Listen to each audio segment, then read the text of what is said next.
Welcome to High Noon Live on LinkedIn. I'm Nicky Rowbotham, and I'm so excited today to introduce you to Adele Barnard, who is a financial planner and an investment specialist with Sanlam. We're going to come to Adele shortly, but before we go there, I really want to introduce what we're going to be talking about today. As many of you know, I often talk about how we look after ourselves, how we preserve our energy for a more easeful flow within our lives. And I often get asked about self-care, particularly at this time of the year. We're 6 to 8 weeks to go as everyone really sort of has their eye on that finish line for December and their year-end holidays. And people are always asking me, how can I intentionally manage my energy? How can I start to look at self-care? But one of the things I always say to people is that the greatest form of self-care is self-ownership. And a lot of people look at me a little perplexed, often thinking that I should have said something like, go for a massage, have a salt bath or a bubble bath to really sort of be able to tune back into yourself and manage your energy. But if we don't take care of our side of the street and really start to manage, all of those things that we need to around our finances, around our health, really any of the other things that we do to manage that energy and really preserve it, only scratch the surface. And that's really why I wanted Adele to come and chat to us today. Some of you may know that I'm a reformed accountant, and I often joke about that. I'm a chartered accountant who wanted to rather fix and build businesses and then has moved into being an author. But that grounding in financial management, financial ownership to really empower ourselves has never left me. And Adele knows this better than anyone. Adele, welcome to the show. It's so great to have you with us. Thank you so much for having me, Nikki. I'm so excited to be here and to chat to you today. Thank you, and it's an absolute pleasure to have you here. You're obviously working with clients every single day, and I'm sure this is something that's really top of mind right now for you, especially given what we're seeing from an economy perspective and also global pressures. Everyone is talking about global recessions, inflationary pressures, interest rates in terms of where they're at, and I think a lot of people are even struggling to make ends meet on a day-to-day basis. In fact, we know that. And so a lot of people may then deprioritize having a solid financial plan, and rather than focus on their day-to-day. How are you talking to people right now around empowering themselves? Now it's actually more important than ever to still chat to your financial planner, not to sell your investments, sell off and the likes. I think, luckily in South Africa, and we've had this chat before, South Africans are very resilient. So we can sit through it, whether they're throwing load shedding or in Joburg, I've heard there's a water crisis and a problem at the moment as well, and fuel prices on the rise and increase. And obviously the South African consumer being under pressure right now.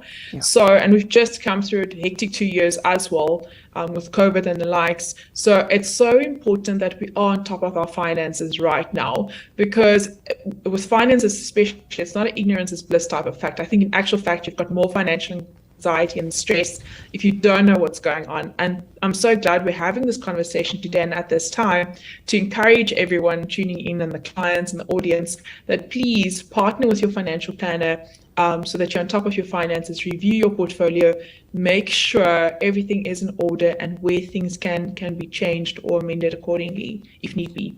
Absolutely, because ignorance isn't bliss. We can't just hope, and I often joke that hope isn't an action plan.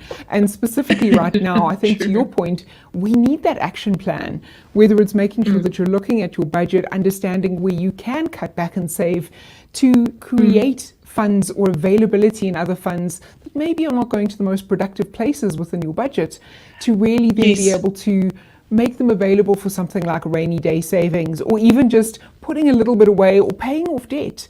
What's your advice? Absolutely. What's your advice to clients around where they should start? Oh, Nikki, sorry, I get so excited. You are right on the money with the examples you've just given us. I say go look at, well, obviously a budget is ideal, but I think clients and people get so put off when I use that word. So go look at your bank statements. And today's time, it's so easy. I mean, you've got an app, go into the app, look at the past month, look at where the money is going in your check accounts or on your credit cards, and just see. And if 1 month is not a good indication, I say 3 months is ideal. to go look and see, because I think, we used to say what I could buy with 100 Rand last year versus this year is not the same. And now I'm saying, oh, what I could buy with 100 Rand last month is not the same as this month due to inflationary pressures. So I think we should keep our eye on the ball, definitely look at our budgets, look at our bank statements, and also for fraudulent transactions. I've had a client the other day that contacted me to say, Adele, I always hear your voice in my head to check my transactions, because she actually had a fraudulent transaction going through on her credit card. So I think there are so many aspects, but what it comes down to is, I know we are tired, we are burnt out, but we still need to make time for our money. So I always say, have a money date with yourself, have a cup of coffee or glass of bubbly, or however you want to do it, and go look at that budget, look at the bank statements, review your policies, review your investments, and also don't be panicky. And I think it's easier said than done to tell a client, please don't panic, because literally, markets are so down. Year to date, inflation is higher than what our investments are performing. But if you sell now, you're going to lock in losses, and that's not what we want. So we're here for a long time, and we need to make sure that it's a good time as well. Absolutely. And I love such a practical first step. Just go and look at your bank statement. And I'm going to share a personal example from my side. And someone said to me, Nix, you should be well on top of your finances, working in financial services during the day, but also being a reformed accountant. But it was to your point around spotting fraudulent transactions. We're seeing so much happening at the moment. And fraudsters are no longer just targeting high-value transactions. They're targeting low-value, small ones that we may miss unless we're intentional. And to that point, I actually had some fraudulent transactions on my account, both in 2020 during lockdown and again this year. But what was different is in 2020, I wasn't being intentional around checking my bank statement because I wasn't really going anywhere and doing very much. We were locked down at home. And I only picked up those transactions too late. They were transactions from the UK, and by then I'd missed that window to then actually get the bank to go back to the credit card companies and refute it. Whereas this year, I picked it up straight away. Literally, I phoned them on the day, and they reversed the transaction within a week. And so really that empowering ourselves, being conscious, can pay so many dividends if we're just intentional. But I know a lot of people struggle to be able to do that. So I think to your point, I love the idea of someone putting time in their diary maybe once a week, if you can't do it every single day, and just going, I'm just going to scan my bank account, know where things are going. Make sure that there's anything that, doesn't look out of the ordinary that I need to pay attention to. But also then maybe look at the things that you are spending your money on. Bring that consciousness to that, and then say, actually, is this the best place for me to be spending my money energetically? I did that, also during 2020, and it's amazing how many things I cancelled, I crossed off, because I just went, this isn't aligned to my priorities anymore. And we're going to be taking a break shortly. And I really just want to leave people with this, that we'll come back with and talk more, is when we aren't in touch with our finances, when we're not feeling empowered as to where our money is going, that creates stress and anxiety for us. So it's so important that we stay on top of this to not compound the load that stress is placing on us. Join us after the break and we'll talk more to that.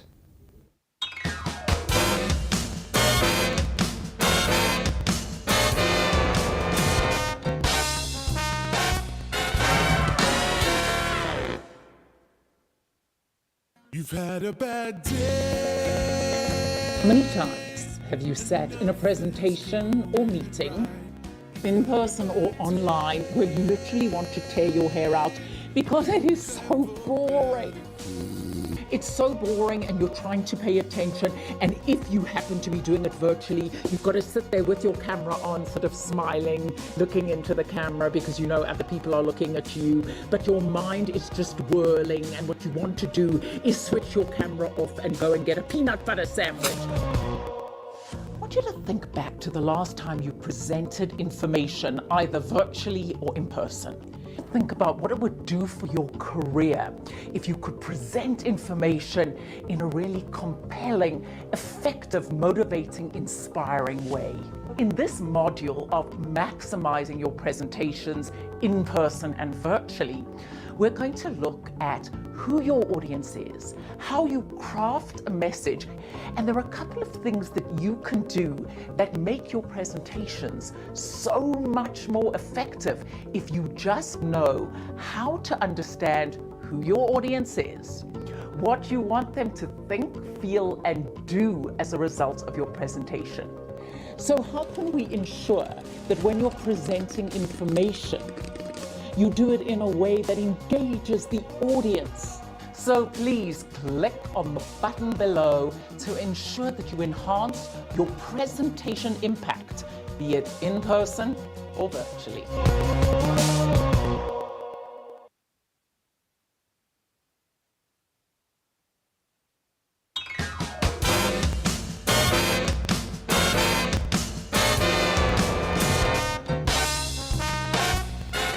Welcome back to High Noon Live on LinkedIn. I'm Nicky Rowbotham, live with Adele Barnard, and we're talking around how the greatest form of self-care is self-ownership, particularly when it comes to our money.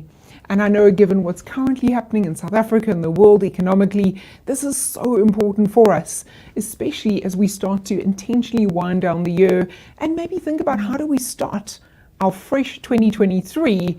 And I think many people just had mild heart failure when I said that, think about starting 2023, but starting it on a really solid, empowered note. It's one of the greatest gifts we can give ourselves.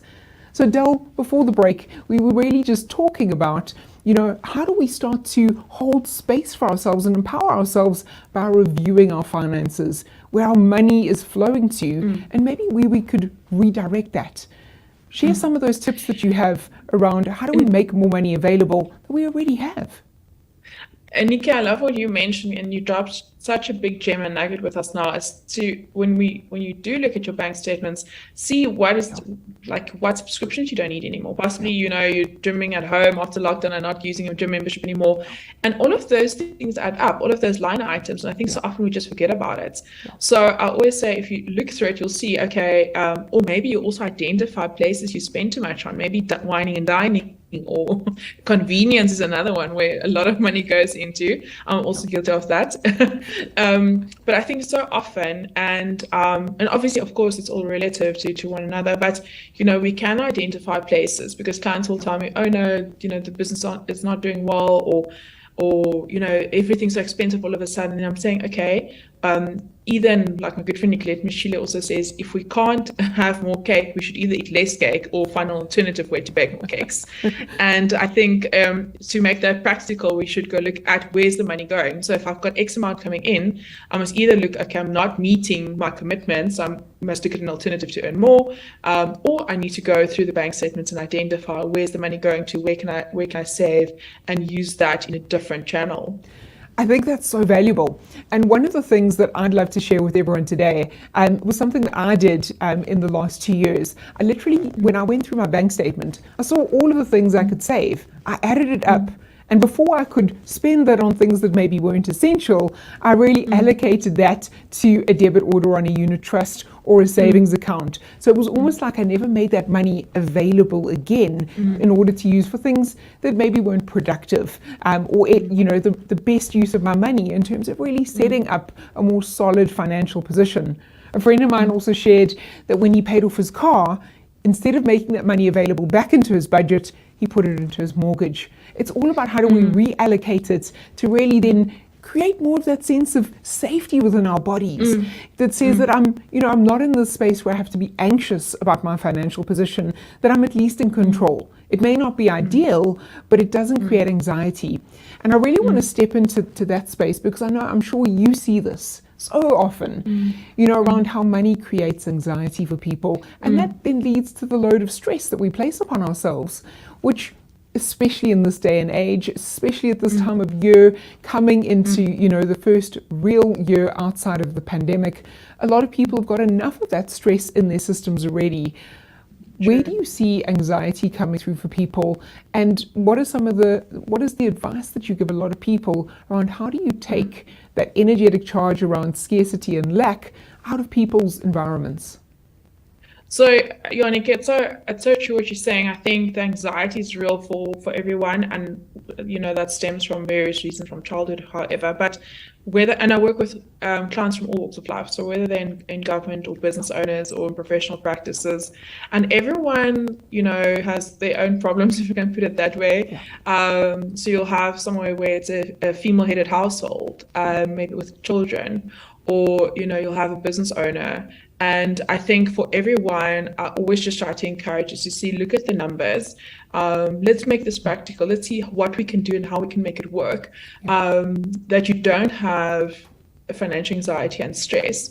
It's like the same as like Murphy's Law, also always, right? Whenever I tell clients just work on an emergency fund, then you'll see you won't have an emergency. As soon as that buffer is there. I've seen it with myself as well. So I think that's the main crux. Is just to be on top of it. And yes, there's a lot of noise, and I think external factors that try to make us anxious as well. And I always say, work through the clutter as well in your brain. With your finances. Focus on your own lane and own pace, and don't worry about what the person next to you is doing. Unfortunately, social media also plays a big role in that. I see it especially with my young professional clients or the younger clients coming through.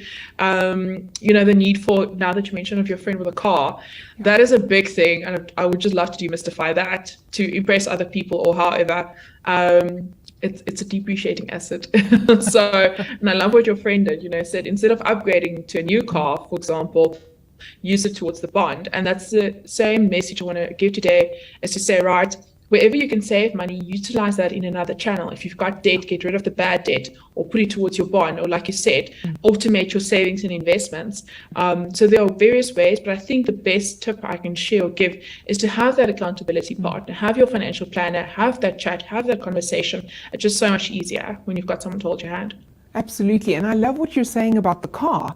It's so important. And speaking from a personal perspective, earlier this year, I actually downgraded my car because I had more car than I needed. And literally, it was the most liberating thing. I saved on insurance. I saved on car repayments, petrol, everything has gone down, and it's so much more affordable. But I think for me, the most incredible sense was really that calmness within me that I had exactly what I needed. Nothing more than I needed to impress anyone else. I just had exactly what I needed. And for anyone wondering, I downgraded to a Jimny, which has been also a very liberating little car to have, because it is just fun. I can go anywhere. It does what it needs to do. And so I'm just going to end off the segment and really just remind people is it doesn't matter where you are currently from a financial perspective, but you need to start today. Start to understand where your finances are. What we avoid almost creates more of a problem. So really start to center in on your finances, create a plan that gives you that confidence. When I do that, I know my body just goes, no matter what the situation is, at least I know what it is. I'm not assuming, I'm not guessing, I know in black and white what it is. And I have a bit of a plan and an approach to start to move it forward. So start small, start with certainty, and start today. Join us after the break.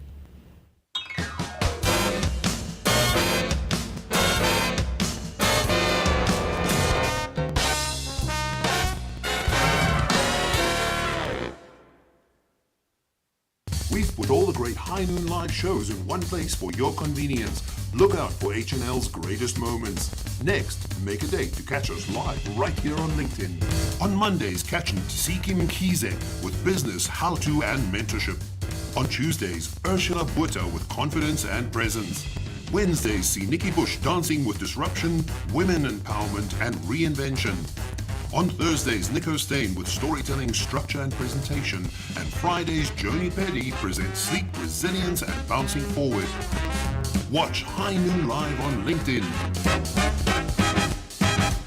Weekdays at 12, South African Standard Time.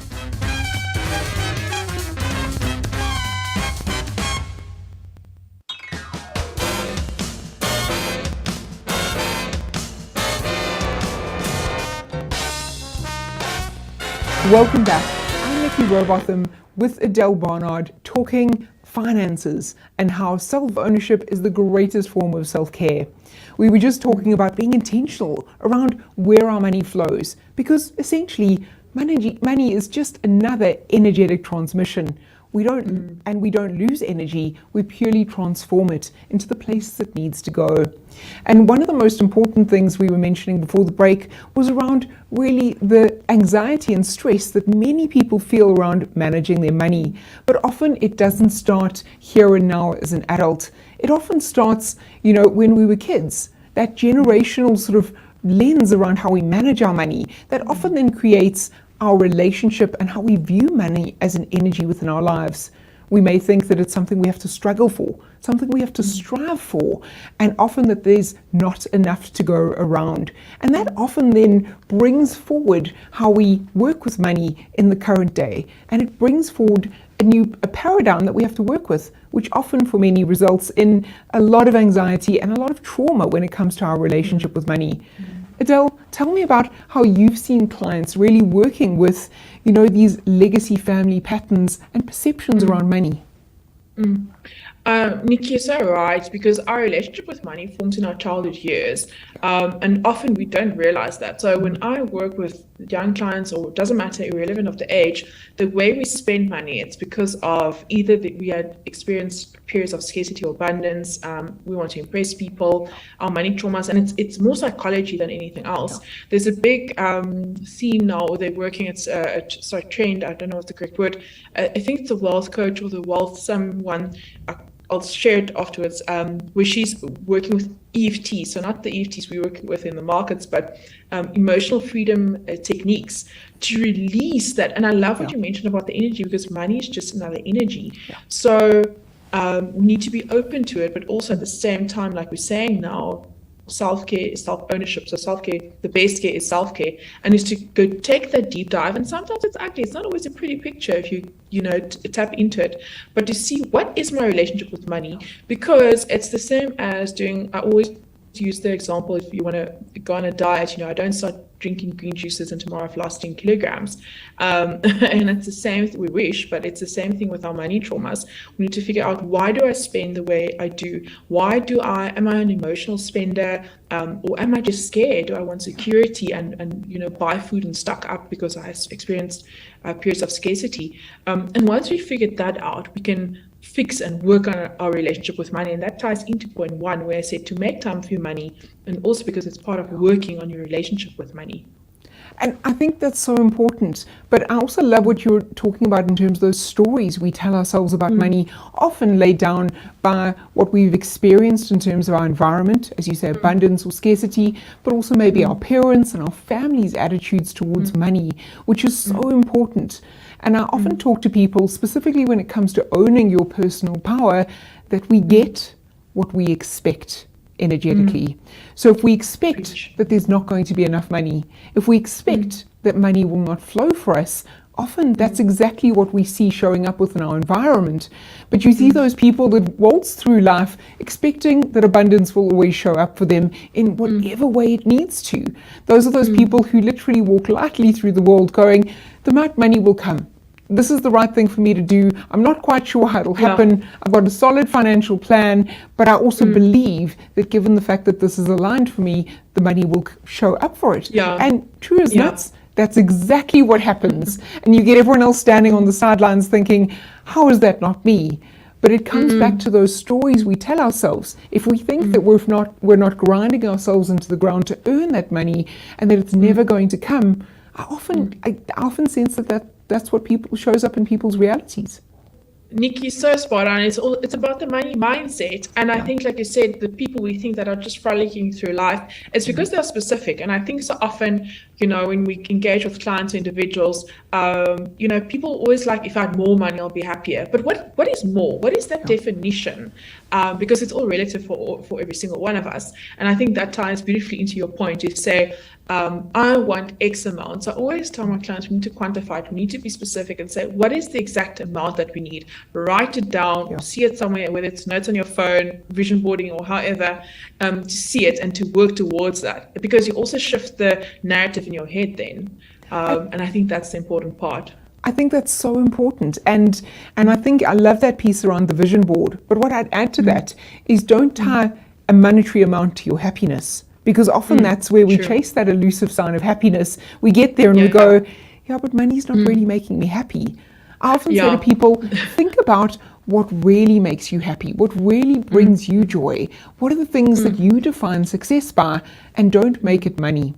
Because then you're not attaching that fear and lack and scarcity when potentially it takes a little longer to flow than you want it to, but you're rather talking about, I want a family that's healthy, I want a life full of love and friends that, you know, really support me, and I want the following things in my career or my job.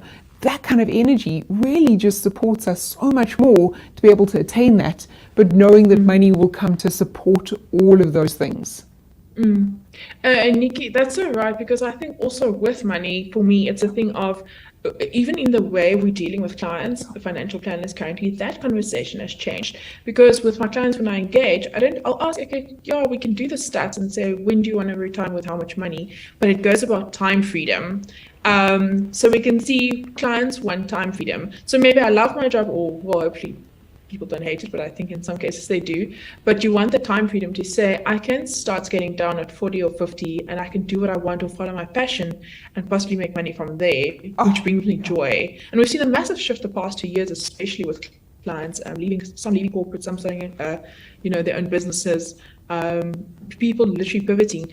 And you're so right, money, to not tie that monetary amount. I think for me, as I'm also now getting older, you realize money is means to an end, and you can buy whatever you want and how many ever of items, but or purchases.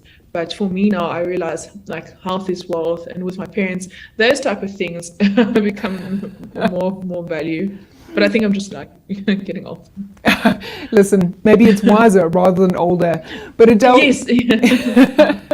thank you so much. It's been so wonderful having you here with us in studio today. I think it's been so valuable for everyone to really look at how they empower themselves and really bring that self-ownership back, being the greatest form of self-care. Thank you, everyone, and thank you, Adele. It's been wonderful to have you with us.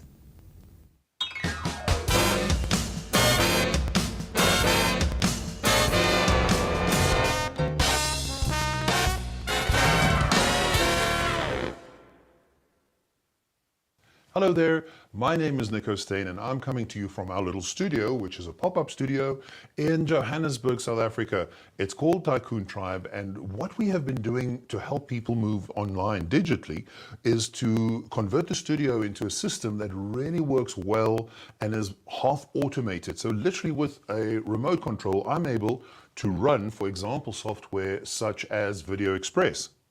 1, 2, 1, 2, 3, 4.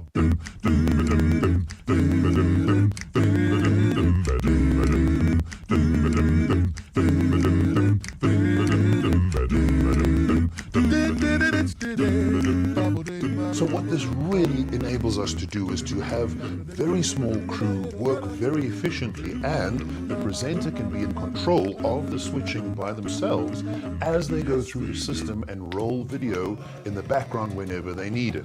So that is a really handy tool to have. We've used it for seminars, we use it for webinars, we also have people do interviews live like this, and of course it is completely global, completely digital, and a lot of fun because it is so easy to use. So we operate in the entrepreneurial space, and we're having a lot of fun to help businesses and SMEs to really get their message out there in this new digital age. And thanks to software such as Video Express, we're able to be slick and ahead of the pack. You can check out our website at mybigsmartup.com.